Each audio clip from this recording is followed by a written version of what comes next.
Manis. Kaono. Manis kabeh.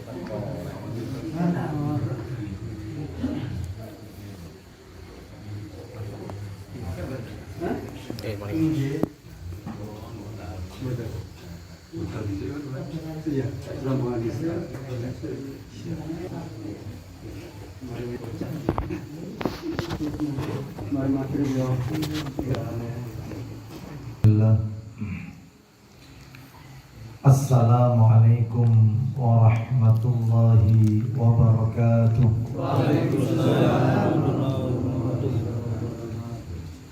Innal hamdalillah nahmaduhu wa nasta'inuhu wa nastaghfiruh wa na'udzu billahi min shururi anfusina wa sayyiati a'malina. Man yahdihillahu fala mudilla lahu wa man yudlil fala hadiya lahu. Wa ashhadu an la ilaha illallah wahdahu la syarika lahu wa ashhadu anna Muhammadan abduhu wa rasuluh. Ya ayyuhalladzina amanu taqullaha haqqa tuqatih wa la tamutunna illa wa antum muslimun. Amma ba'du, fa inna asdaqal hadisi kitabullah wa khairal hadi hadi Muhammadin sallallahu alaihi wasallam wa syarral umuri muhdatsatuha wa kulla muhdatsatin bid'ah wa kulla bid'atin dhalalah wa kulla dhalalatin finnar. Ikhwan wa akhwati fillah, bapak-bapak, ibu-ibu, kaum muslimin dan muslimah, jamaah majelis taklim yang semoga dimuliakan oleh Allah Subhanahu wa taala. Tidak ada kata yang patut kita ucapkan di malam hari ini selain rasa syukur kita kepada Allah Tabaraka wa taala atas segala karunia nikmat yang telah Allah berikan kepada kita, yang tentunya kita tidak akan pernah bisa, tidak akan pernah mampu menghitung-hitung nikmat-nikmat tersebut. Mulai kita bangun dari tidur sampai kita tidur kembali, bahkan tidur itu sendiri merupakan bagian dari karunia nikmat Allah yang wajib untuk kita syukuri. Allah Subhanahu wa ta'ala menegaskan di dalam ayatnya, wa in ta'uddu nikmatallahi la tuhsuha. Dan jika kalian menghitung-hitung nikmat Allah, maka tentu kalian tidak akan pernah mampu, tidak akan pernah bisa menghitung-hitung nikmat tersebut. Kita tidak diperintah oleh Allah untuk menghitung-hitung nikmat, tetapi kita diperintahkan oleh Allah untuk mensyukuri nikmat tersebut. Bahkan di dalam Al-Quran, tepatnya di surat Ibrahim, surat yang ke-14, di ayat yang ke-7, Allah berjanji, bagi mereka yang pandai bersyukur, nikmatnya akan ditambah. Tetapi sebaliknya, mereka yang kufur nikmat, maka Allah memberikan ancaman yang sangat pedih dengan azabnya. Allah berfirman, wa itta'adzana rabbukum la in syakartum la azidannakum wa la in kafartum inna adzabi lasyadid. Semoga kita semua yang hadir di majelis ini tercatat di sisi Allah hamba-hamba yang pandai bersyukur kepada Allah Subhanahu wa ta'ala. Sebagaimana doa yang Nabi ajarkan kepada kita, yang doa itu dibaca setiap kali selesai sholat fardu.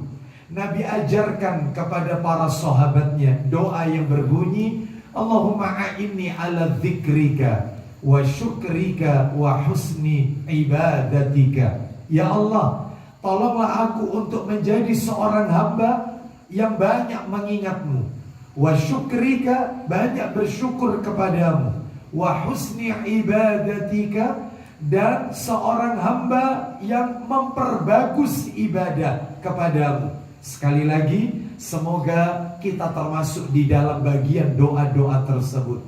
Bapak Ibu kaum muslimin dan muslimah rahimani wa rahimakumullah, yang tidak kalah pentingnya dari sekian banyak nikmat yang Allah berikan kepada kita, yang kita rasakan pada malam hari ini adalah nikmat diberikannya kita kesempatan oleh Allah untuk melakukan amalan-amalan ketaatan, khususnya di bulan Sya'ban. Memangnya kenapa bulan Sya'ban ini? Ketika Nabi SAW, beliau ditanya oleh seorang sahabat namanya Usama bin Zaid radhiyallahu anhu. Beliau bertanya kepada baginda Rasul sallallahu alaihi wasallam tentang kenapa Nabi memperbanyak puasa sunnah di bulan Sya'ban. Maka Nabi menjawab dengan 3 jawaban. Yang pertama kata Nabi, dzalika syahrun yaghfulun nasu anhu baina Rajab wa Ramadan. Kata Nabi, bulan Sya'ban adalah bulan yang sering dilalaikan oleh banyak manusia, bulan yang sering dilupakan oleh manusia, yang letaknya antara Rajab dengan Ramadan. Seakan-akan Nabi mengingatkan kepada kita bahwasanya banyak manusia yang mengagungkan bulan Rajab dan mengagungkan bulan Ramadan dengan memperbanyak puasa sunnah, som sunnah. Sedangkan Sya'ban yang ada di tengah-tengah antara Rajab dengan Ramadan, mereka melalaikan, mereka melupakannya, mereka tidak menghidup-hidupkan Sya'ban dengan mengoptimalkan ibadah kepada Allah Subhanahu wa taala. Beda dengan Rajab, beda dengan Ramadan. Makanya nggak kaget kalau di masyarakat kita ada istilah Rejepan atau Rajabiyah atau yang lain. Mereka optimalkan, yaitu di bulan Rajab, apalagi Ramadan yang sebentar lagi akan menyapa kita, diisi dengan tarawih, ya witir, ya tadarus Quran, ya sedekah, yang memberi makan buka puasa orang yang berpuasa, ya zakat fitr dan seterusnya. Sedangkan Sya'ban dilalaikan. Seakan-akan kata para alim ulama, sebagaimana dikatakan oleh Al-Hafidz Ibnu Rajab Al-Hambali rahimahullah, beliau mengatakan hikmahnya kenapa Nabi mengatakan Sya'ban ini bulan yang dilupakan orang, dilalaikan manusia. Hikmahnya adalah orang yang suka menghidup-hidupkan waktu, orang yang suka menghidup-hidupkan amalan yang sering dilalaikan oleh banyak manusia, ganjarannya pasti besar. Ganjarannya, pahalanya pasti besar. Contoh tahajud. Di saat sebagian kaum muslimin terlelap dengan tidurnya, ada sebagian kaum muslimin yang menghabiskan waktu malamnya untuk begadang, perbuatan sia-sia. Ada juga, naudzubillah min dzalik, yang menghabiskan waktu malamnya untuk maksiat. Tetapi ada di antara kita yang menghabiskan waktu malamnya untuk ibadah kepada Allah Subhanahu wa taala, untuk sholat, untuk berdoa, untuk meminta kepada Allah Azza wa Jalla. Dia lakukan, dia hidupkan waktu akhir malamnya itu untuk beribadah kepada Allah. Makanya gak usah kaget lagi, satu-satunya sholat sunnah yang tercantum dalam Al-Quran ya cuma tahajud, dan pahalanya besar, maqamam mahmuda, kedudukan tertinggi kelak di hari kiamat di sisi Allah Subhanahu wa taala. Sekali lagi kembali ke yang saya sampaikan tadi. Orang yang suka menghidup-hidupkan amalan yang sering dilupakan orang, pahalanya besar. Contoh pasar. Contoh yang lain ini. Bapak Ibu tahulah bagaimana orang di pasar. Yang mereka ingat itu adalah ya bisnis, perniagaan, jual beli, semua urusan duniawi. Tetapi ada sebagian di antara kita yang ketika masuk pasar tetap mengingat Allah. Di tengah-tengah manusia yang lupa dengan Allah, maka ganjarannya besar. Orang yang mengingat Allah di saat manusia banyak yang lalai. Oleh karena itu, maka ayo kita hidup-hidupkan bulan Sya'ban ini, yang tinggal separuh ini, mungkin kurang 14 atau 13 hari lagi ini sebelum masuk Ramadan, dengan mengoptimalkan ibadah kepada Allah. Alasan kedua, Yaitu di bulan Sya'ban ini. Kenapa Nabi memperbanyak puasa? Alasan kedua adalah, kata Nabi SAW, mohon maaf. Alasan kedua, kata Nabi, turfa'u fihil a'malu ila rabbil alamin. Bulan Sya'ban adalah bulan di mana amalan seorang hamba dilaporkan kepada Allah, Rabb semesta alam. Makanya di dalam Islam ini tentang pelaporan amal, malaikat melaporkan amalan seorang hamba kepada Allah itu ada 3. Yang pertama ada yang setahun sekali, ada. Yang kedua ada yang sepekan 2 kali, seminggu 2 kali. Yang ketiga ada yang sehari 2 kali pelaporan amal itu. Yang pertama ada yang setahun sekali. Kapan? Ya Sya'ban ini. Bulan ini bulan pelaporan amal. Dari setahun yang kita lakukan, amal kebajikan kita dilaporkan kepada Allah Subhanahu wa taala. Lalu yang kedua adalah sepekan 2 kali. Kapan? Senin dan Kamis. Makanya ketika Nabi ditanya tentang puasa hari Senin, Nabi menjawab, hari Senin adalah hari aku dilahirkan, dan hari Senin adalah hari Al-Quran diturunkan. Dan ketika Nabi ditanya tentang hari Kamisnya, Nabi menjawab, puasa Senin Kamis fa'uhibbu an yurfa'a amali wa ana sha'im. Maka aku senang ketika amalku dilaporkan oleh malaikat kepada Allah, aku sedang dalam keadaan berpuasa. Maka itulah kenapa Nabi kok sering Senin Kamis, karena bulan pelaporan, hari pelaporan amal. Ada lagi yang ketiga, pelaporan amal yang harian, sehari 2 kali, yaitu waktu subuh dan waktu asar, di mana malaikat subuh dan malaikat asar mencatat amalan hamba dalam sehari itu, lalu dilaporkan kepada Allah. Sehingga malaikat ketika menghadap kepada Allah, mereka mengatakan, aku tinggalkan hambamu dalam keadaan sholat, dan aku datang dia dalam keadaan sholat. Lalu dilaporkan amalan-amalan yang lain. Oleh karena itu kita berdoa kepada Allah, semoga seluruh amal ibadah kita selama ini, khususnya di bulan Sya'ban ini, semuanya diterima dan diridhoi oleh Allah Subhanahu wa ta'ala.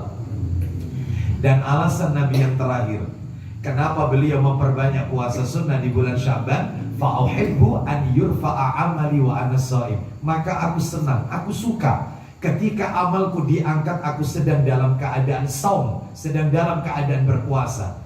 Saya yakin Bapak Ibu yang ada di majelis ini adalah orang-orang yang sangat mencintai Rasulullah. Saya yakin kita semua cinta kepada Rasul. Maksud saya begini, ayo jangan sekedar cinta sekedar klaim, pengakuan. Tetapi mari kita buktikan dengan amalan kita. Sebab masih banyak orang-orang di luar sana yang lisannya berkata cinta Rasul, hanya sekedar pengakuan, tetapi tidak terbukti dalam amalan sehari-harinya. Maka kalau mengaku cinta kepada Rasul, cirinya orang cinta itu apa sih? Dia ikut mencintai apa yang dicintai oleh orang yang dia cintai, dan dia ikut membenci apa yang dibenci oleh orang yang dia cintai. Rasul menyukai bulan Sya'ban, memperbanyak puasa sunnah. Ayo kita perbanyak puasa sunnah kalau mengaku cinta kepada Rasul Sallallahu Alaihi Wasallam. Dan apa yang dibenci Rasul kita tinggalkan. Dan itulah hakikat daripada cinta kepada Nabi Sallallahu Alaihi Wasallam.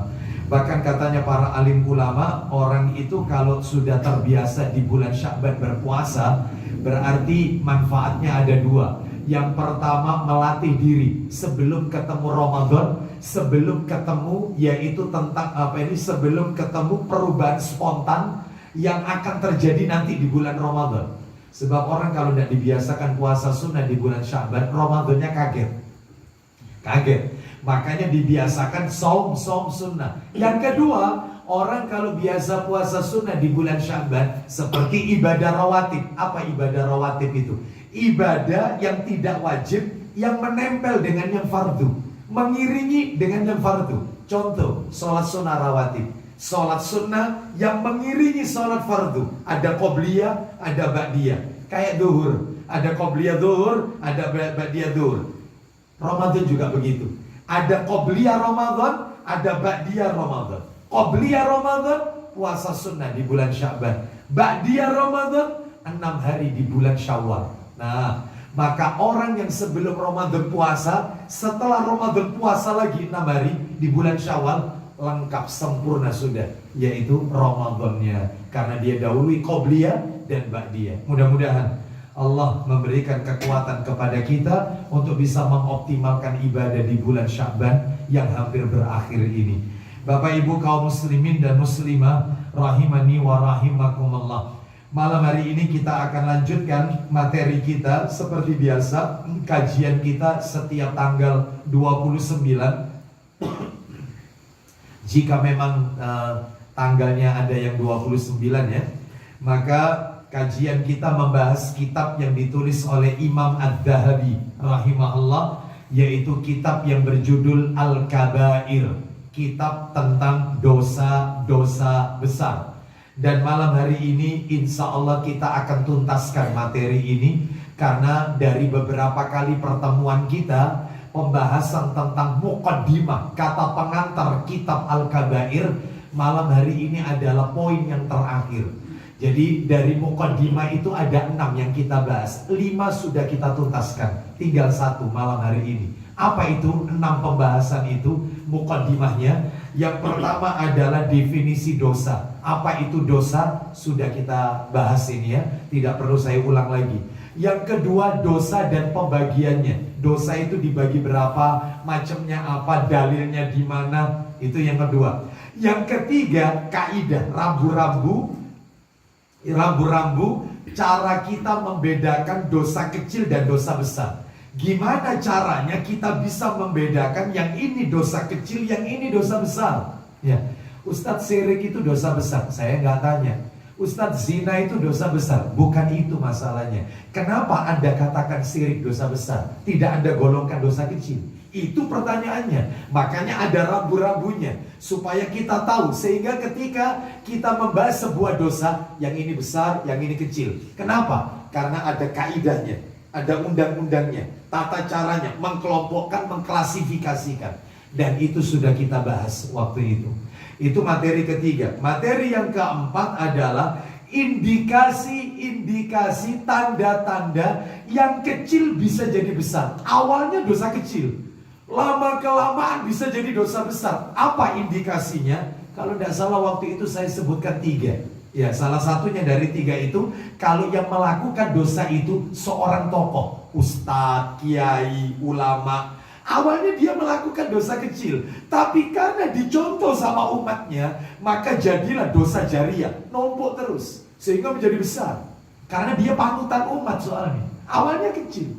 Makanya ada beberapa indikator, indikasi awalnya dosa kecil jadi besar. Nah itu, sudah kita bahas ini.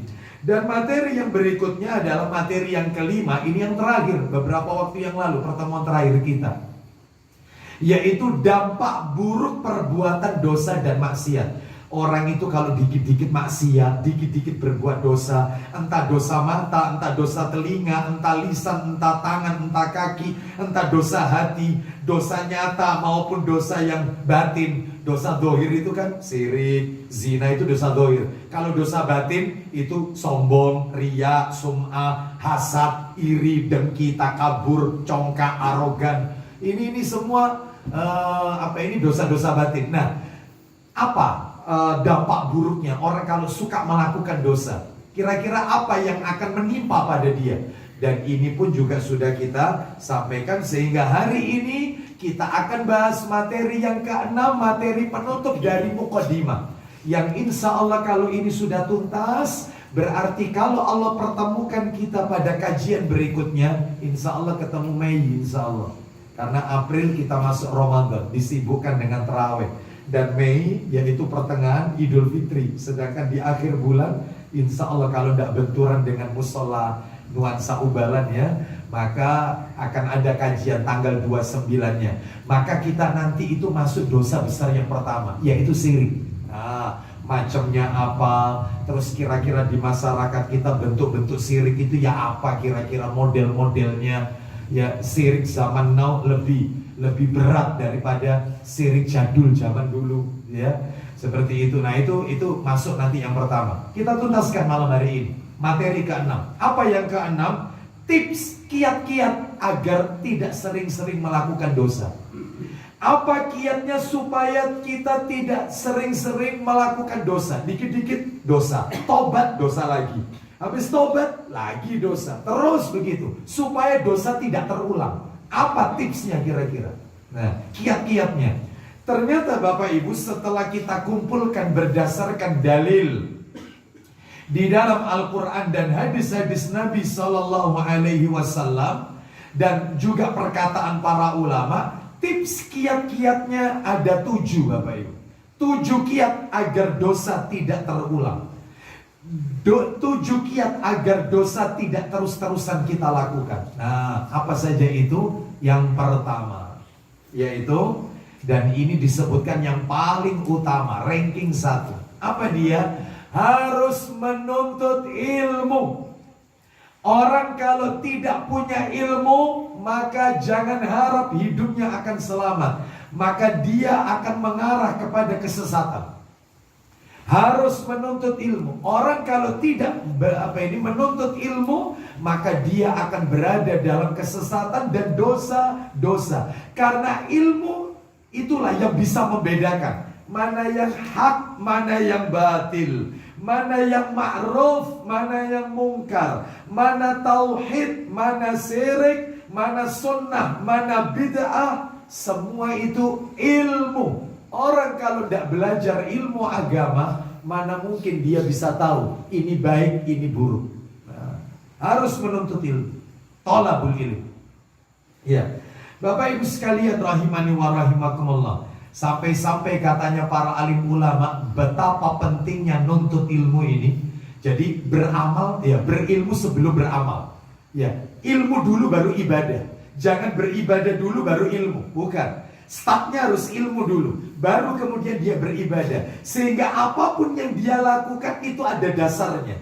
Sebab orang itu kalau beramal, orang itu kalau beribadah, nggak boleh pakai dalil sing penting api. Bukan. Ibadah itu harus tauqif. Tauqif itu qala Allah wa qala Rasul. Jelas rujukannya. Ya. Ibadah itu bukan mengikuti kebanyakan orang. Bukan. Ya. Jadi Bapak Ibu jangan mengira keberhasilan dakwah itu karena banyaknya mayoritas. Bukan. Jangan kaget nanti di hari kiamat ada seorang nabi, kata Rasulullah SAW, ada seorang nabi yang masuk surga sendiri, gak punya pengikut, sendiri. Jalan di hari kiamat nanti masuk surga sendiri, di belakangnya gak ada siapa-siapa, gak punya pengikut.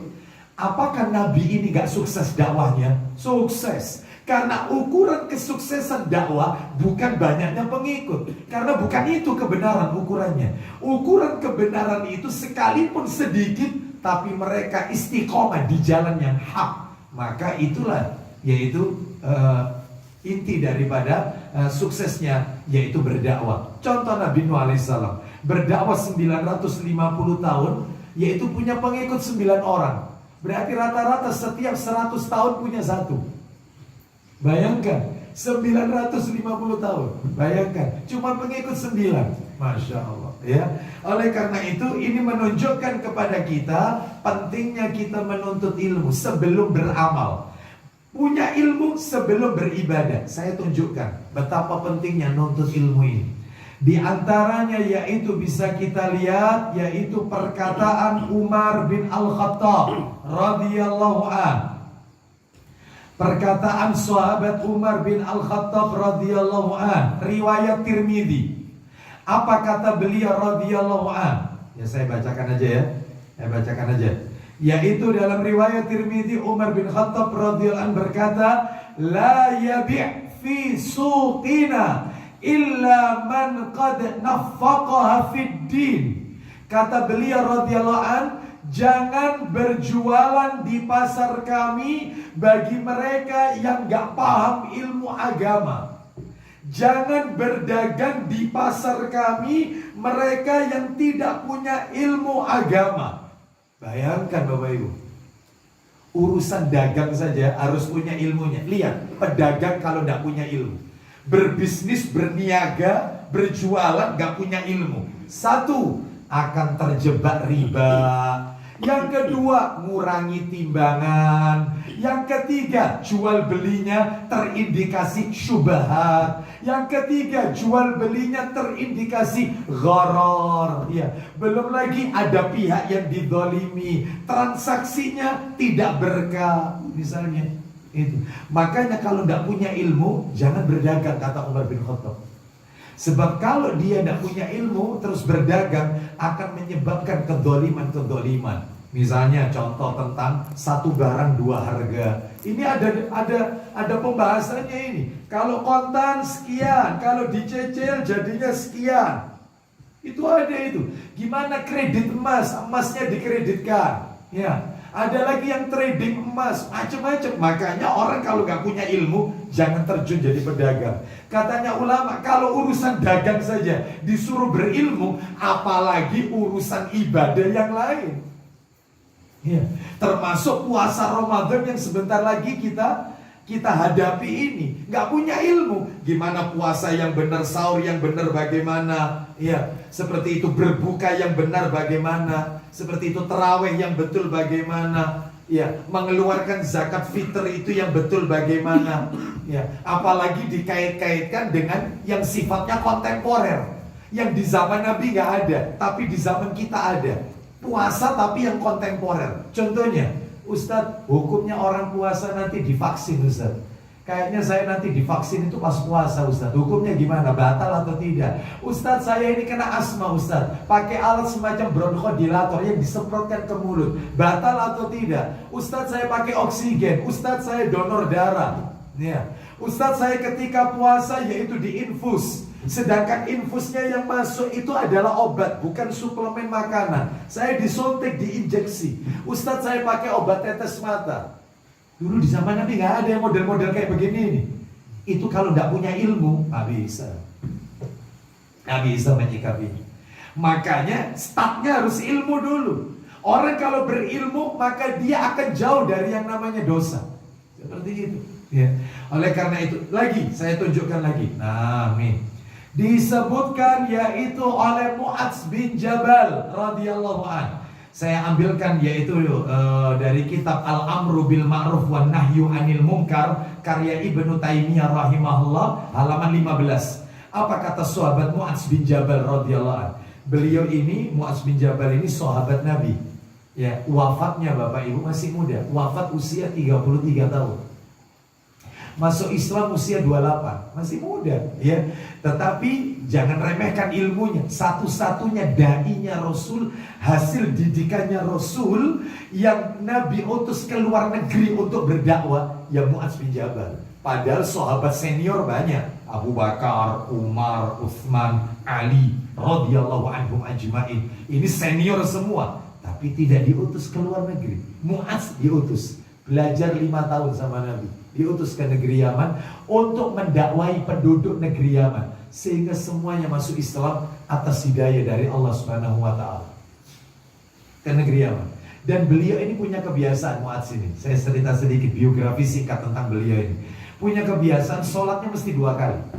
Jadi kalau habis jadi makmum bersama Rasul di masjid, beliau itu tergesa-gesa pengen cepat pulang. Jadi habis salam pengen cepat pulang.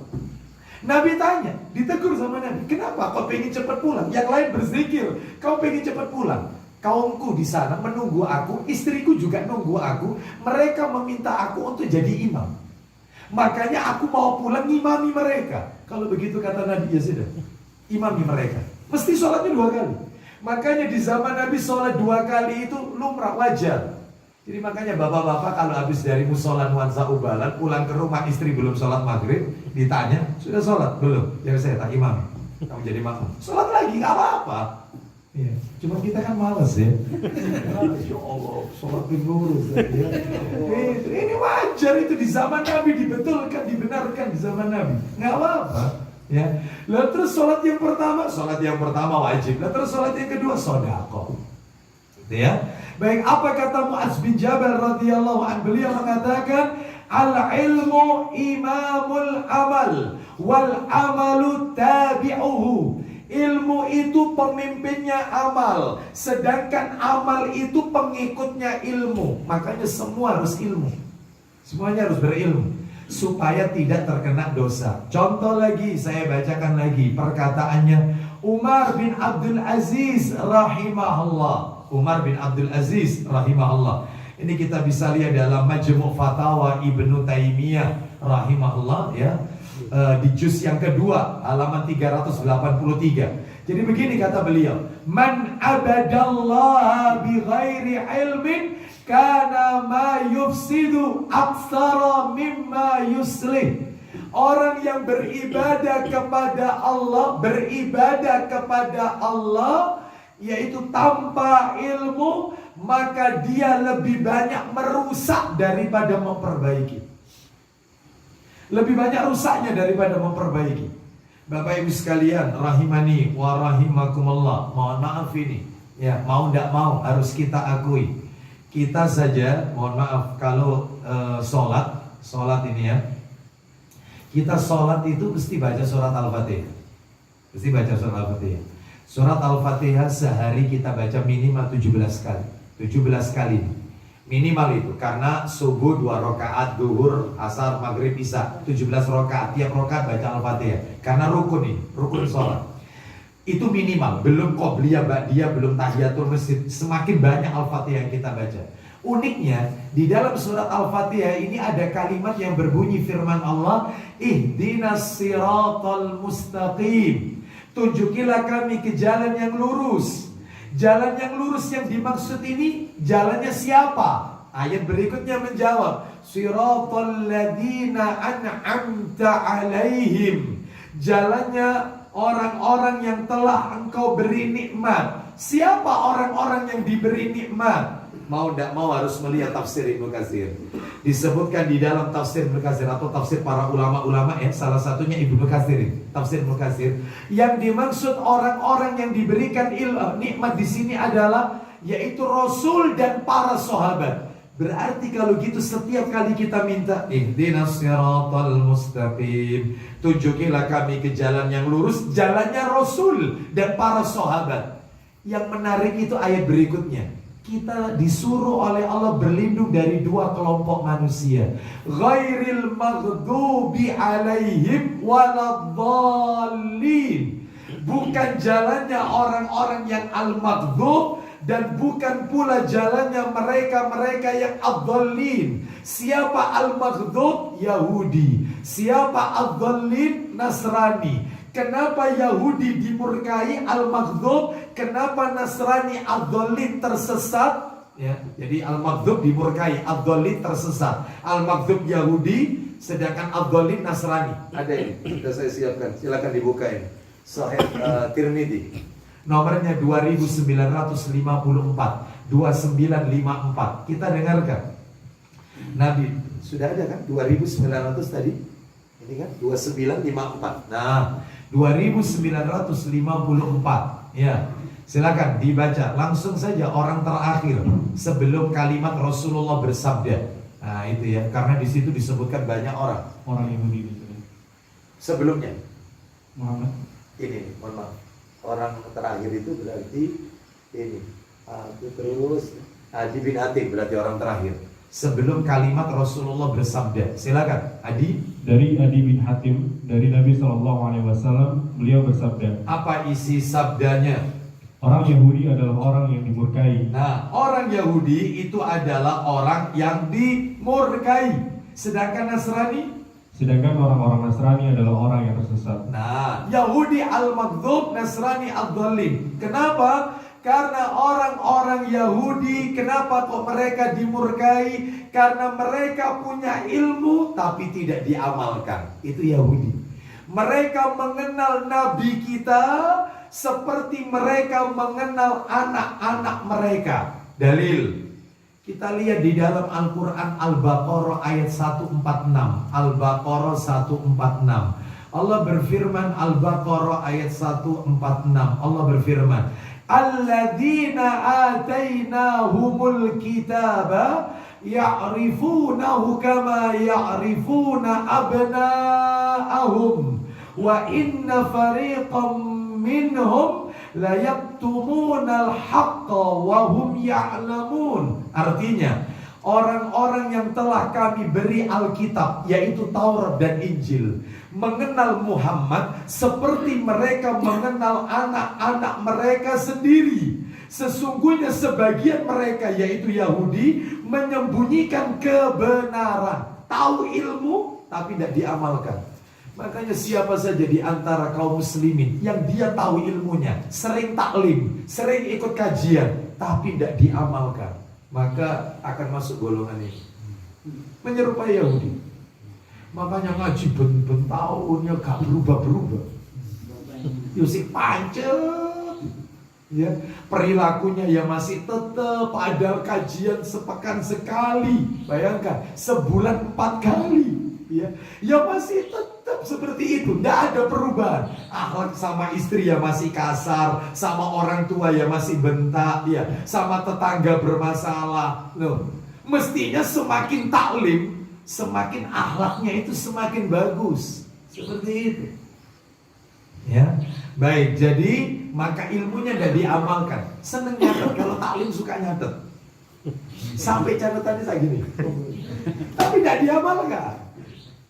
Maka sama seperti Yahudi, dia punya ilmu tapi tidak diamalkan, Bapak Ibu sekalian. Atau sebaliknya, yaitu Nasrani. Nah, bagaimana? Kenapa Nasrani dikatakan tersesat? Karena Nasrani beribadah gak punya ilmu. Iya, contoh kesesatan Nasrani, mereka punya konsep Trinitas. Bayangkan, padahal Isa alaihissalam sudah mengatakan di surat Al-Maidah ayat 72. Dia mengatakan, sembahlah Allah Tuhanku dan Tuhan kalian. Tapi mereka memakai konsep Trinitas, Tuhan Bapa dan macam-macam lah, dan seterusnya. Mereka tidak menjadikan Allah sebagai satu-satunya sesembahan. Makanya mereka tersesat. Makanya kalau ada orang Islam, kaum muslimin, ibadahnya gak pakai ilmu, yang penting api, ya, daripada nganggur, daripada nggak ada dalil. Nggak ada dalil ini.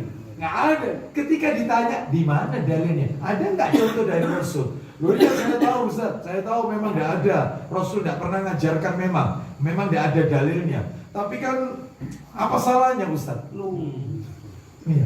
Bukan apa salahnya. Rasul itu diutus oleh Allah untuk jadi panutan. Ya, kalau begitu, kalau Anda beribadah, berinovasi dalam beribadah, berkreasi dalam ibadah, ngapain Rasul diutus? Ya, oleh karena itu maka berilmu.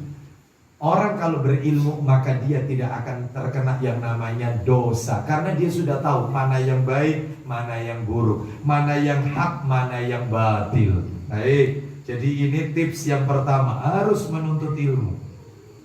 Tapi ada nggak penuntut ilmu itu juga masih melakukan dosa?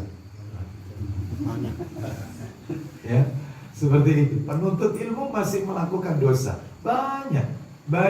Berarti apa seperti ini? Berarti ilmunya hanya sekedar, yaitu di permukaan, tidak membekas sampai ke hati dan tidak diamalkan.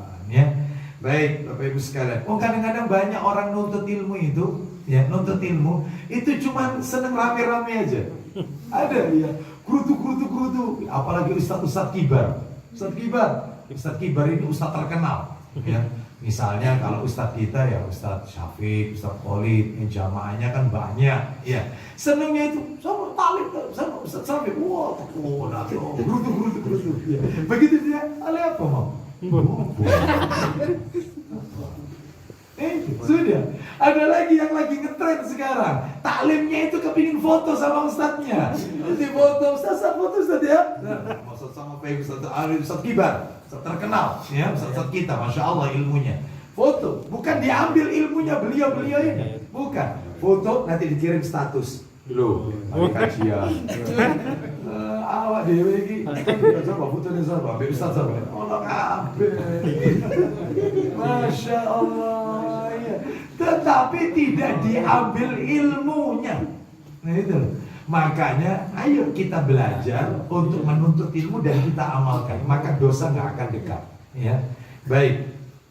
Kita lihat Bapak Ibu sekalian, lihat teman-teman kita yang dulunya dia bergelimang dalam dosa yang besar, riba, bekerja di tempat ribawi, karena sudah dengar qala Rasul, nangis. Akhirnya ditinggalkan pekerjaan, padahal posisinya sudah enak, ini mapan sudah, menjanjikan sudah, ditinggalkan. Ya, ditinggalkan. Kenapa? Berarti membekas. Ya, membekas dalam dirinya, dan dia kepingin mencari yang halal, menghabiskan sisa umurnya untuk yaitu sesuatu yang baik. Kita lanjutkan nomor 2, supaya tidak sering-sering melakukan dosa. Ya, itu. Yang kedua adalah ingatlah selalu tentang kematian mendadak. Lagi ngetren sekarang mati mendadak.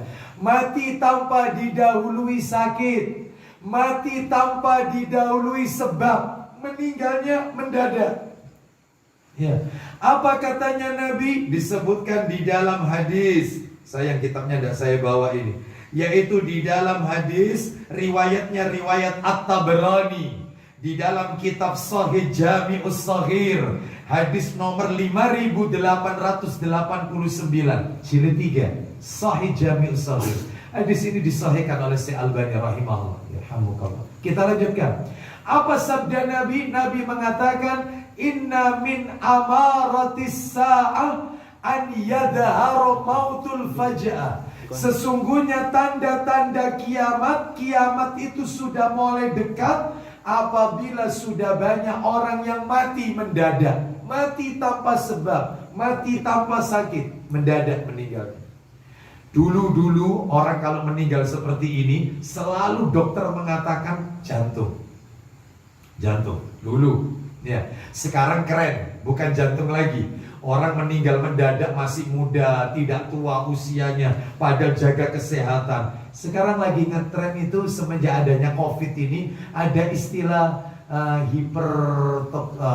intinya itu kekurangan oksigen dalam darah. Nah, kekurangan oksigen dalam darah. Oh, seperti itu.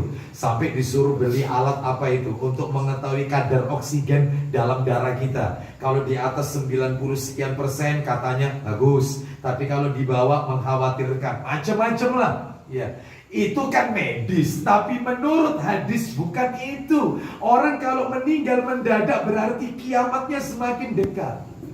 Semakin dekat. Mestinya kita harus selalu ingetin. Ada orang yang sehat walafiat, rajin menjaga kesehatan, bahkan dia pun makan betul-betul dijaga. Bayangkan, ternyata meninggal usia muda. Ada orang yang sakit-sakitan sampai yang jenguk bosen, mati-mati. Ada tidak? Berarti umur rahasia siapa? Allah. Yang tahu hanya Allah Subhanahu wa taala, ya, yang tahu hanya Allah. Oleh karena itu kita tidak tahu siapa di antara kita ini yang akan dipanggil oleh Allah Subhanahu wa taala. Bisa jadi panjenengan dulu, saya yang terakhir, atau saya terakhir panjenengan duluan. Gitu ya. Bapak Ibu sekalian, maka ya kapanpun harus siap kita. Yang namanya mati tidak harus tua, tidak harus tua. Kapanpun siap dipanggil Allah. Makanya dengan kita suka ingat tentang kematian, mudah-mudahan menjadi rem dari maksiat yang kita lakukan. Coba. Apalagi mohon maaf. Ada orang itu yang mengawali hidup itu dengan sesuatu yang baik, tetapi mengakhirinya dengan sesuatu endingnya tidak baik. Ada yang orang itu yang mengawali hidup itu dengan sesuatu yang tidak baik, tapi masa tuanya, endingnya Masya Allah baik, sehingga meninggalnya husnul khotimah. Ada yang seperti ini. Oleh karena itu, maka kematian selalu mengintai kita. Bahkan Bapak Ibu, silakan antum Bapak Ibu bisa lihat di YouTube kajiannya Ustaz Khalid Basalam. Itu ternyata saya cari dalilnya juga ada, sahih. Jadi ternyata kata Nabi SAW, malaikat maut itu setiap hari 24 jam ya, satu hari kan 24 jam, itu mengintai manusia. Malaikat pencabut nyawa itu mengintai manusia dalam sehari 70 kali. Dikit lagi dilihat. Berarti kalau begitu, kalau 24 jam kalau dijadikan menit, Anda tinggal kalikan 60 aja, Anda bagi 70. Rata-rata setiap 21 menit dilihat. Oh, 21 menit lagi dilihat. Orang yang mau dicabut itu tiap hari dilihat. Kita nggak tahu hari ini diintip juga sama mereka. Kita nggak tahu. Makanya jangan main-main. Ingat kematian mendadak. Seperti itu. Tetapi asik. Ya, sebagian kaum muslimin yang mereka mengaku muslim, asik dia minum khamar. Ya. Asik, mudah-mudahan jadi nasihat yang ada di samping saya. Mudah-mudahan suara saya juga terdengar yang ada di villa samping saya. Mudah-mudahan.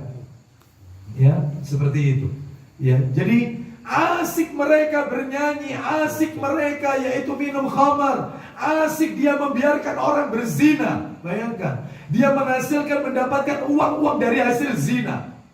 Padahal malaikat melihat, yaitu setiap 21 menit malaikat maut. Orang kayak gini nih, orang gak ingat mati. Seperti itu. Lihat itu. Villa.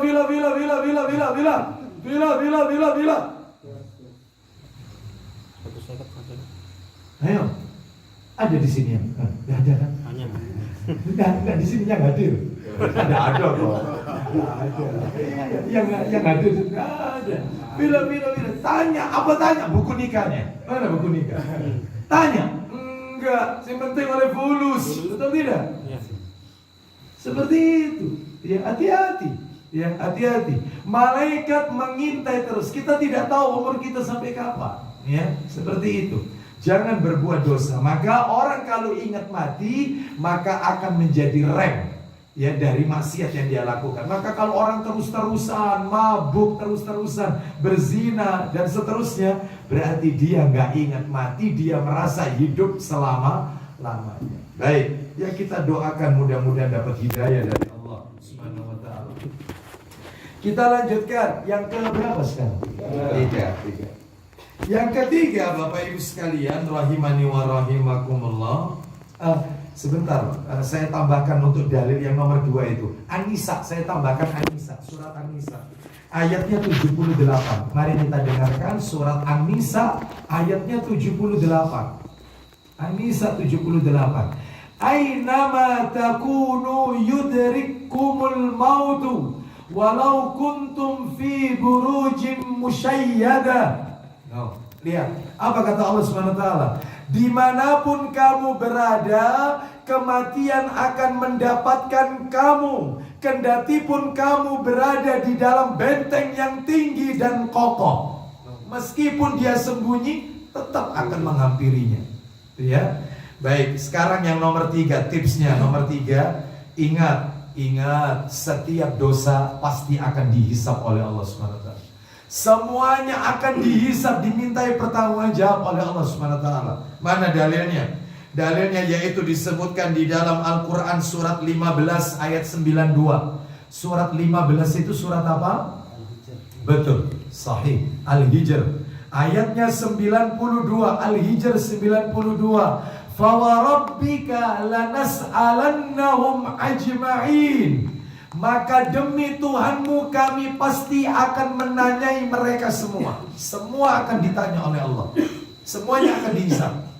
Ya, makanya Nabi mengajarkan Aisyah radhiyallahu anha sebuah doa. Allahumma hasibni hisaban yasira. Ya Allah, hisablah diriku nanti di hari kiamat dengan hisab yang mudah ya Allah.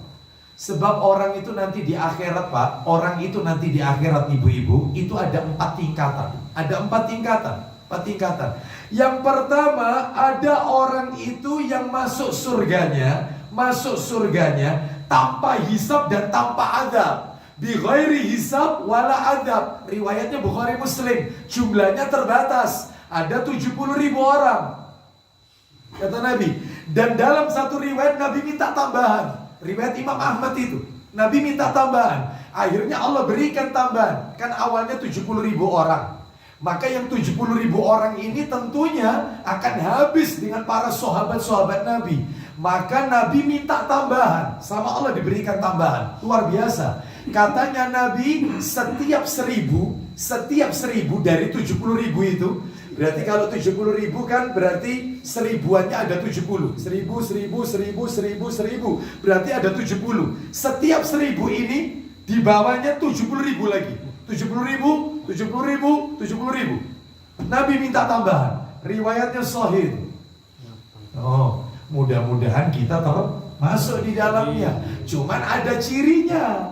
Cirinya mereka adalah tidak minta diruqyah, ya, tidak melakukan pengobatan cos besi panas, ya, seperti itu. Kalau di zaman kita kayak apa? Ini, apakah hitam laser itu masuk? Enggak masuk. Ya, ya besi yang dipanaskan, terus tubuh kita luka misalnya, terus dicos. Nabi dulu pernah ini melakukan, setelah itu Nabi melarangnya, nggak boleh, untuk menghentikan pendarahan. Itu ya. Jadi kalau Ustadz kalau misalnya menghilangkan tato dengan laser atau tato dengan solder, dikit solder atau setrika, ya pelan dikit karena kalau laser kan mahal, hitungannya kan senti, gitu ya. Itu bagaimana? Apakah masuk kategori ini? Wallahu a'lam bishawab. Yang saya tahu adalah kata para ulama, yaitu luka yang dicos dengan besi panas. Yang ketiga yaitu tidak melakukan tatoyur. Tatoyur adalah anggapan sial dari apa yang dia lihat, ya, apa yang dia dengar, atau yang terkait dengan misalnya anggapan sial yang terkait dengan waktu. Contoh, Muharram, Suro, katanya bulan sial, bulan tidak boleh punya hajat. Ini tatoyur, ya. Ada lagi yang bulan apa yang nggak boleh punya hajat itu? Suro. Ya Suro itu ya, Muharram itu ya. Ada lagi Ruwah atau apa katanya ya, kurang lebih. Ya, itu nggak boleh lagi punya hajat, katanya nanti tidak barokah. Sudah, itu dari waktu. Ya.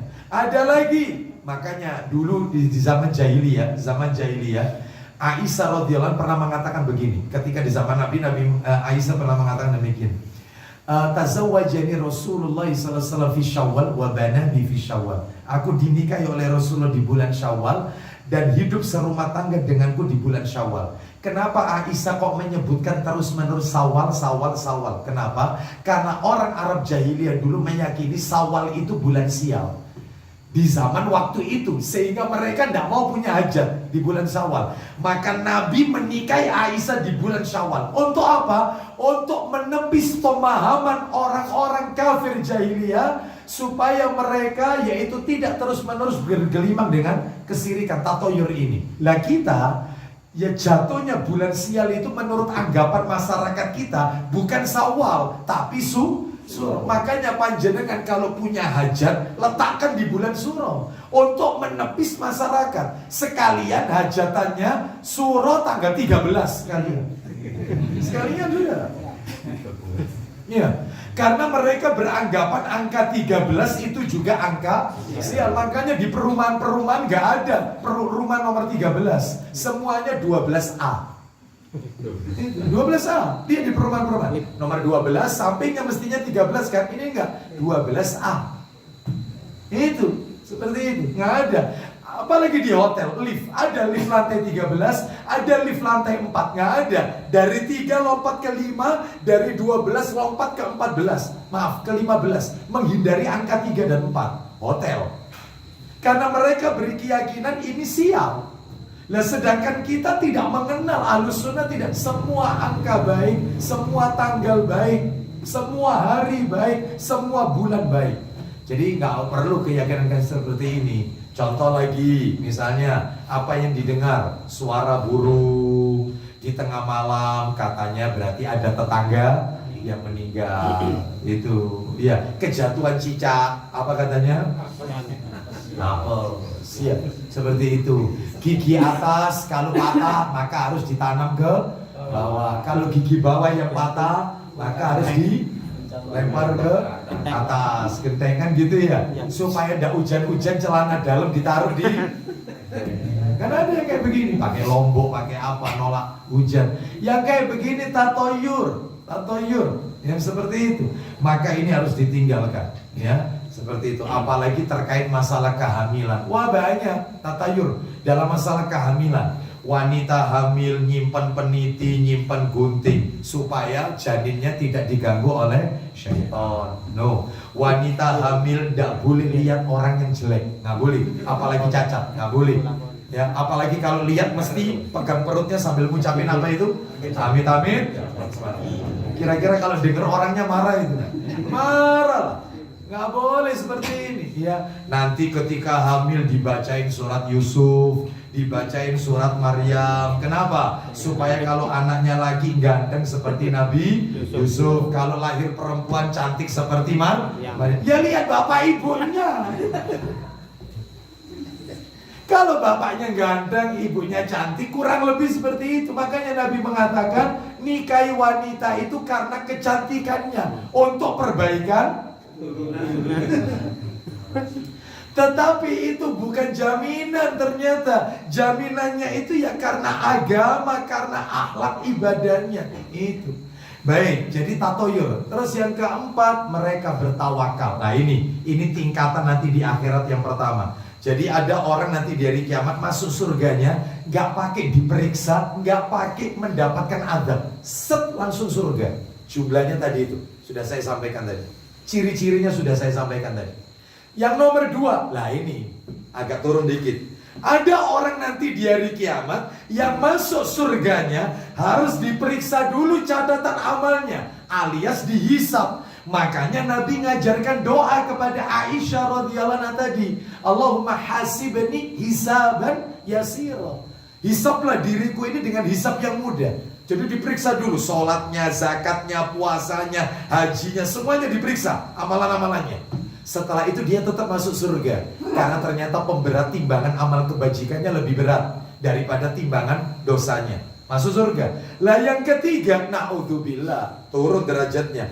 Ada orang nanti di hari kiamat kelompok ketiga yang dia tetap masuk surga, tetap layak masuk surga, tapi harus ngincipi neraka dulu.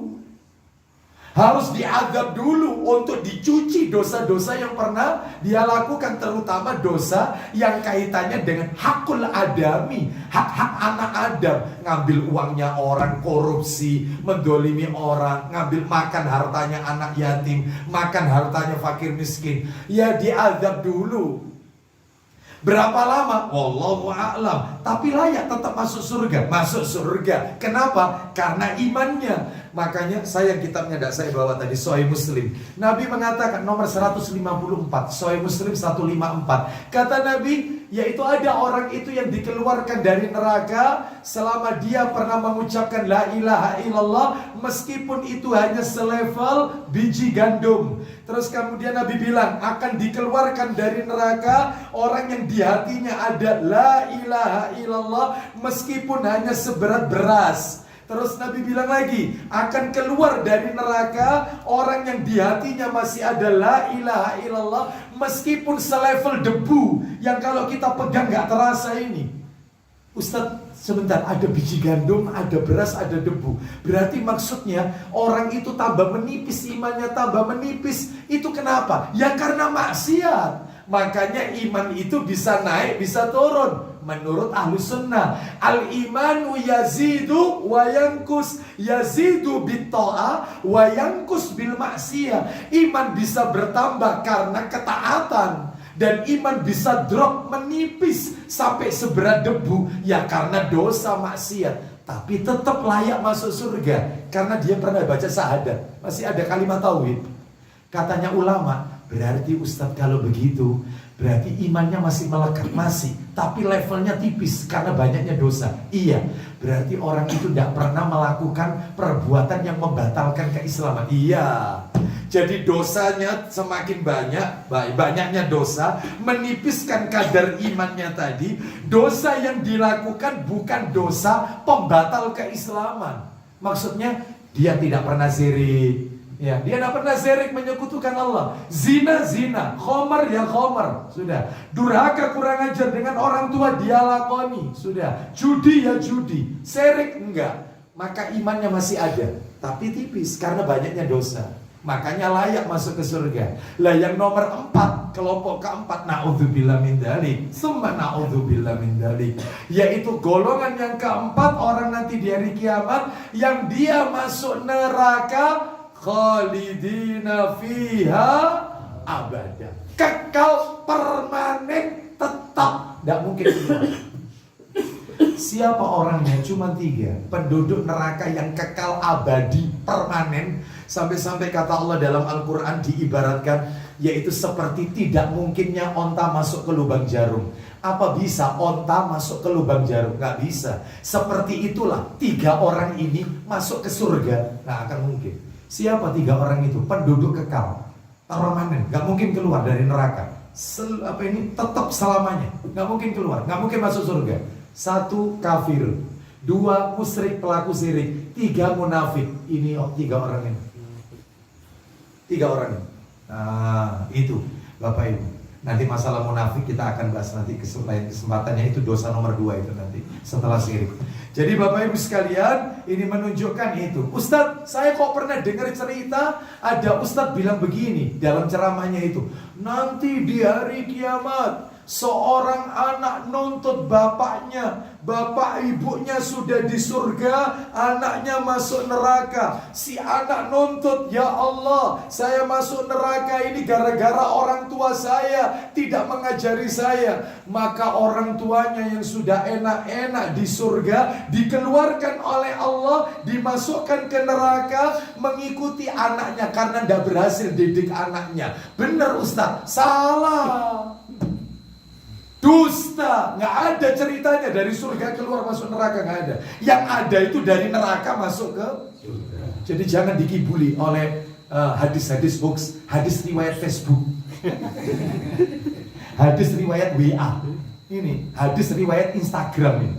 Ini nggak benar yang kayak begini ini. Yang benar itu dari neraka masuk ke surga, bukan dari surga keluar masuk neraka. Nggak ada ceritanya, nggak ada.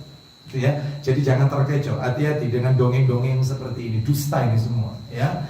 Baik, mudah-mudahan kita semua termasuk penduduk surganya Allah bi ghairi hisab wala adab, tanpa dihisab dan tanpa diadab. Lanjut, jadi pasti dihisab. Nomor 4, jangan dekat sama area maksiat. Oh tidak, jangan dekat. Sudah tahu itu area maksiat malah didekati. Jangan ya, jangan dekat-dekat seperti itu ya. Jangan dekat dengan area maksiat. Mana dalilnya? Coba Mas dibuka Mas, yaitu kitab Sahih Targhib wa Tarhibnya Mas. Nomornya ya jilid 6. Nomornya 3151. 3151. Kita dengarkan awalannya aja. Hadisnya panjang tapi nggak usah dibaca semua. Saya butuh yang awalnya aja.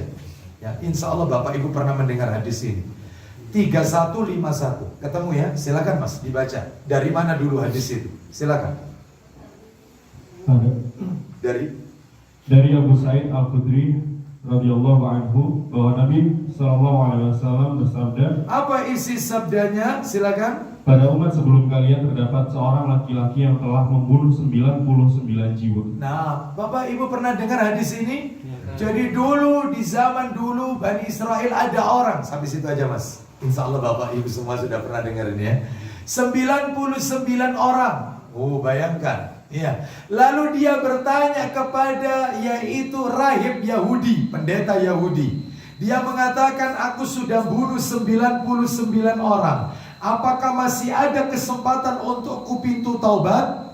Katanya si rahib, maklum, tidak punya ilmu. Dijawab, terlalu banyak dosamu sehingga taubatmu gak akan diterima. Daripada ganjil digenapi sekali. Dibunuh si pendeta ini. Jadi berapa? Si tukang jagal membunuh 100 nyawa, menghilangkan 100 nyawa. Wih, 100 ini mengalahkan yang Jombang itu. Berapa Jombang? Ya waktu itu pernah viral kan, berapa orang yang dia bunuh itu ya. Baik, ini 100 orang ini, 100 orang. Terus kemudian dia pergi kepada orang soleh. Dia tanya, aku telah membunuh 100 orang, adakah pintu tobat untukku? Kata si orang alim ini ada, dengan syarat kau harus pindah dari negeri di mana kau tinggal itu. Karena negeri di mana kau tinggal itu negerinya orang-orang maksiat, pelaku maksiat. Kau harus hijrah, eksodus, harus hijrah ke negerinya orang-orang soleh. Nah, singkat cerita, orang ini ketika mau beranjak ke negeri orang soleh, konon katanya negeri ini ada namanya. Jadi negeri yang dia awalnya tinggal itu namanya Kafroh.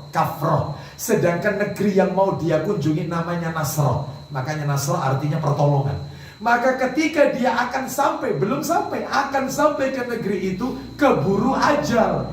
Maka malaikat berdebat. Malaikat yaitu rahmat dengan malaikat adab. Kata malaikat rahmat, orang ini sudah niat, ini bagianku ini. Katanya malaikat adab, enggak, orang ini syaratnya harus sampai dulu, dia belum sampai, maka dia bagianku. Allah turunkan satu malaikat untuk menengahi. Sudah. Lalu kesimpulannya dua, riwayatnya dua. Silakan panjenengan mau baca riwayat yang mana boleh, dua-duanya sahih. Riwayat yang pertama, malaikat ini menyuruh untuk diukur jaraknya. Kalau jaraknya lebih dekat ke tempat yang mau dituju, maka dia yaitu mendapatkan rahmat, dosanya diampuni oleh Allah. Tapi kalau lebih dekat sama yang ditinggalkan, maka dia berada dalam azab. Setelah diukur ternyata lebih dekat yang mau dituju, diampuni. Riwayat yang kedua bukan disuruh ngukur. Riwayat yang kedua ini yang menarik ini. Ternyata malaikat penengah ini mengatakan, coba kau lihat dadanya orang itu ketika meninggal itu. Dadanya itu menghadap kemana? Arahnya arah kemana? Ternyata dadanya ketika wafat mengarah ke negeri yang mau dituju. Diampuni dosa-dosanya oleh Allah. Nah, Allah Maha Rahman, Maha Rahim. Ya, makanya harus hijrah. Jangan dekat sama area maksiat. Itu. Ya, seperti itu. Di sini kan areanya orang-orang soleh kan? Saya tidak mungkin hijrah ya. Saya tidak mungkin hijrah. Saya duluan daripada dia kan gitu ya. Seperti itu. Bapak Ibu sekalian, rahimani wa rahimakumullah. Ya, jadi jangan dekat. Seperti itu. Kalau bisa amar ma'ruf nahi munkar. Sampaikan, laporkan kepada ulil amri. Sampaikan. Penguasa setempat, sampaikan di tempat kami ada maksiat yang didiamkan. Itu sampaikan. Ya. Jadi supaya kita tidak, mohon maaf ini, cerita dikit. Saya pernah diundang jamaah. Ini ceritanya. Undangannya itu kalau tidak salah waktu itu silaturahim haji. Jadi dia punya perkumpulan haji tahun berapa gitu ya, yang terus jadi reuni lah istilahnya, 3 bulan sekali kumpul jamaah haji itu. Satu saat dia nggak ngasih alamat lengkap. Lah, dia hanya mengatakan, yaitu Ustadz pokoknya nanti Ustadz kalau sudah sampai Islamic Center, Ustadz Islamic Center Duku Kupang, Ustadz berhenti telepon saya, nanti saya arahkan. Daripada nanti, waktu itu belum ada Google Map, belum ada. Lama ini kejadiannya ini, lama ini. Begitu saya telepon, saya sengaja naik motor, karena naik mobil nanti putar baliknya kalau keliru ribet nanti. Naik motor paling aman. Sudah, begitu tak telepon, iya, selang Ustadz di mana? Depan Islamic Center. Ustadz terus mentok belok kanan Ustadz. Mentok belok kanan. Anda sudah nyanda ini kemana? Ini jangan-jangan ada yang berlangganan. Enggak ada yang tahu. Belok kanan. Nanti Ustadz lihat kiri jalan 500 meter lah kiri jalan, nggak sampai 500. Pokoknya satu-satunya di situ ada pos gardu warna merah. Nah Ustadz nanti berhenti di situ. Saya tak keluar. Oh baik. Begitu saya tambah maju, kok banyak rumah-rumah kaca, terus perempuan-perempuan, la ilaha illallah, ini tempat zina ini yang namanya Doli waktu itu ya, belum ditutup waktu itu, Bu Risma belum ada waktu itu ya, belum ditutup. Astagfirullahaladzim, akhirnya betul ada, berhenti tukang parkirnya, bos parkirnya bos, barangannya bos. Saya bilang, saya di sini niat ngaji, bukan niat maksiat. Oh Pak Ustadz, acaranya sebelah sana Pak Ustadz. Astagfirullah.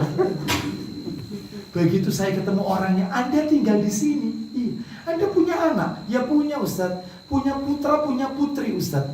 Anda tinggal di sini punya anak, apalagi punya anak perempuan di daerah tempat ini. Anda harus hijrah di tempat ini.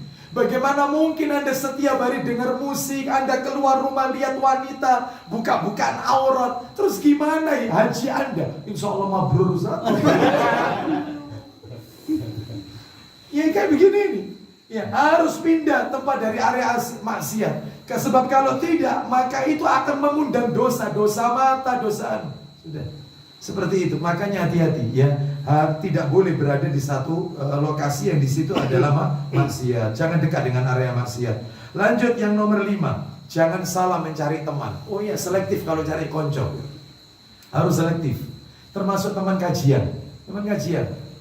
Ya. Sebab ada teman kajian itu justru dia tidak fokus taklim.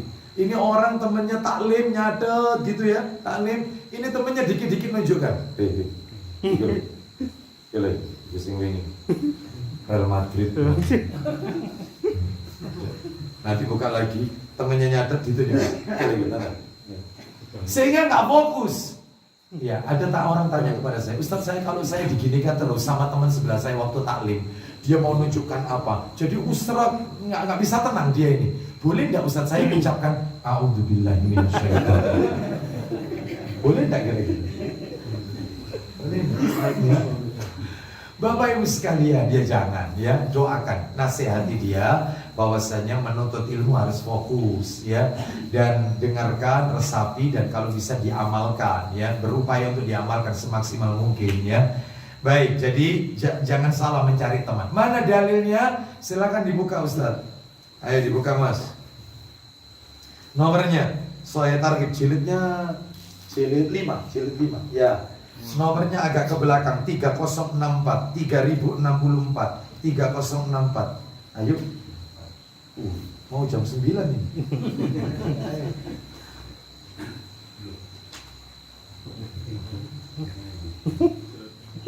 Iya. Silakan, ayo, silakan. Dari Abu Musa radhiyallahu anhu bahwa Rasulullah sallallahu alaihi wasallam bersabda, apa isi sabdanya? permisalan teman bergaul yang baik dan teman bergaul yang jelek adalah seperti penjual minyak wangi dan pandai besi. Tuh, penjual minyak wangi dan pandai besi. Saya singkat aja. Kalau penjual minyak wangi berarti kemungkinannya 3. Berteman sama penjual minyak wangi kemungkinannya 3. Kemungkinan pertama, dia beli parfum itu setelah dibeli dipakai ke tubuhnya, wangi. Kemungkinan kedua, dia nggak beli, tetapi dikasih testernya sama yang punya toko. Ini produk baru, ini yang baru, ya. Kayak Rofi waktu jual parfum itu. Itu ya. Mas Rofi, ya. Kan mesti dikasih tester, ya. Tapi saya beli nggak pernah dikasih tester. Ya. Langsung dikasih sak botolnya soalnya. Masya Allah, ya. Masya Allah. Baik. Jadi dikasih tester sehingga jadi wangi. Atau yang ketiga, dia nggak beli, nggak dikasih tester. Duduk tak di tokonya si penjual minyak wangi kena bau harumnya. Tapi kalau berteman dengan tukang pandai besi kemungkinannya cuma 2. Kalau ndak bau bajunya bau bakaran, bau nggak sedap, ya. Atau pakaiannya tubuhnya kena api tersebut. Makanya berteman dengan orang soleh, makanya ada istilah kumpulono wong kang soleh. Ya, berteman, maka akan kena itu. Pak, Bu, maaf ya, harus saya sampaikan ini. Saya nggak ada maksud apa-apa ini. Bukan untuk merendahkan, bukan untuk merendahkan. Maaf ini. Babi disebut oleh Allah dalam Al-Quran 4 kali. Haram, haram, haram, haram. Babi 4 kali. Anjing Allah sebut dalam Al-Quran 4 kali. Tetapi ketika Allah menyebut babi selalu ujung-ujungnya haram. Haram, haram, haram. Tetapi anjing Allah sebut 4 kali, ujung-ujungnya azabul kafi, azabul kafi, azabul kafi, azabul kafi. Anjing yang air liurnya najis, yang kalau masuk ke rumah kita malaikat nggak mau masuk, yang kita tidak boleh memelihara anjing. Pahala kita dikurangi 1 hari 1 kirot, 1 gunung besar, pahala dikurangi. Tapi namanya anjing dalam Al-Quran diangkat oleh Allah. Dikumpulkan kenapa? Dengan Ashabul Kahfi. Karena dia ngikut terus sama Ashabul Kahfi. Anjing yang gak punya akal diangkat oleh Allah derajatnya karena kumpul sama wong soleh. Nama kita aja gak masuk Quran. Kita itu gak masuk. Makanya orang kalau berteman dengan orang soleh diangkat derajatnya oleh Allah. Anjing saja terangkat gara-gara dia kumpul sama Ashabul Kahfi. Itu ya. Gak usah tanya ya, panjenengan ya, Ustaz itu anjingnya apa Ustaz? Gak usah, si Sami'na Wa'atona, sudah gitu aja ya. Gak usah dibahas anjing jenis apa ya. Seperti yang penting diimani aja ya. Baik Bapak Ibu sekalian, rahimani wa rahimakumullah. Kita lanjutkan, yaitu jadi harus selektif. Bahkan Bapak Ibu sekalian nanti tolong dibuka sendiri ya. Gak usah saya bacakan karena waktunya. Tolong nanti dibuka suratnya, yaitu surat As-Saffat. Surah nomor 37 As-Saffat ayat 50 sampai 57. Itu ada cerita menarik itu. Surah 37 ayat 50 sampai 57. Penduduk surga saling ngobrol. Lalu salah satunya dia berkata, aku dulu ketika di dunia pernah punya teman. Temanku itu punya pemahaman gak percaya akhirat. Dia mengatakan waktu di dunia, masa orang sudah meninggal, sudah jadi tulang belulang, bisa dibangkitkan. Dia tidak percaya adanya hari berbangkit. Maukah engkau menemani aku mencari temanku itu tadi? Mau. Itu ceritanya di ayat 50-57 itu.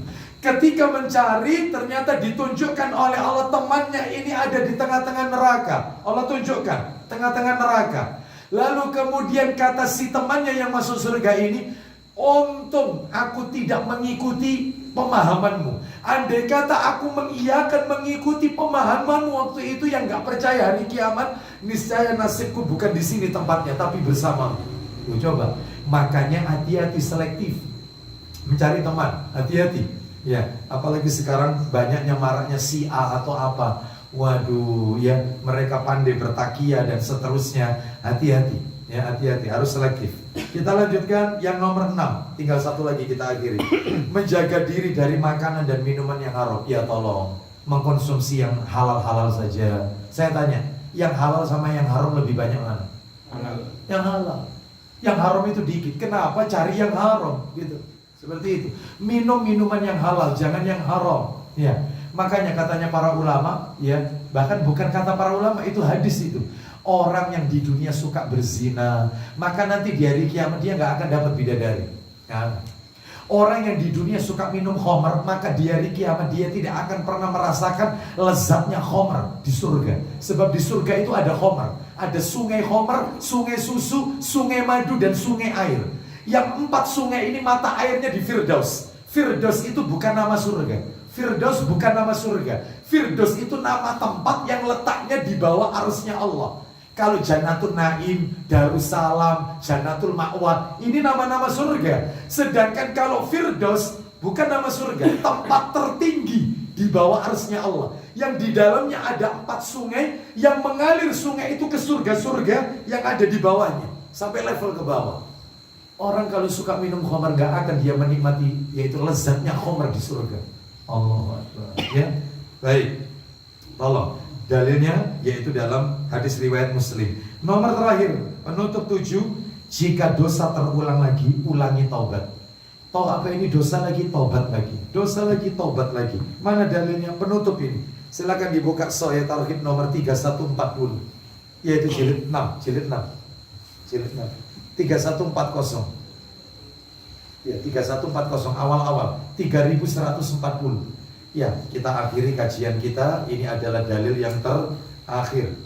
3140. Ayo dari Abu Hurairah. Baca Mas. Dari Abu Hurairah radhiyallahu anhu bahwa beliau radhiyallahu anhu pernah mendengar bahwa Rasulullah SAW bersabda, Isinya Mas. sesungguhnya ada seorang hamba yang melakukan suatu dosa, Ya. lalu dia berkata, Ya. Wahai Rabbku, Wahai Rabbu, sesungguhnya aku telah melakukan sesuatu perbuatan dosa, Amin. maka ampunilah dosa itu untukku. nah maka ampunilah dosa itu untukku. Ya. Terus kemudian apa yang terjadi? Lalu Allah Lalu Allah menjawab, Allah menjawab ketika dia melakukan dosa. Apa itu jawabannya? hambaku ini tahu bahwa dia memiliki Rabb yang mengampuni dosa dan juga menyiksa karena dosa. Lalu kemudian setelah itu apa yang Allah lakukan kepada hamba tersebut? Silakan. Lalu Allah mengampuninya. Ya, silakan.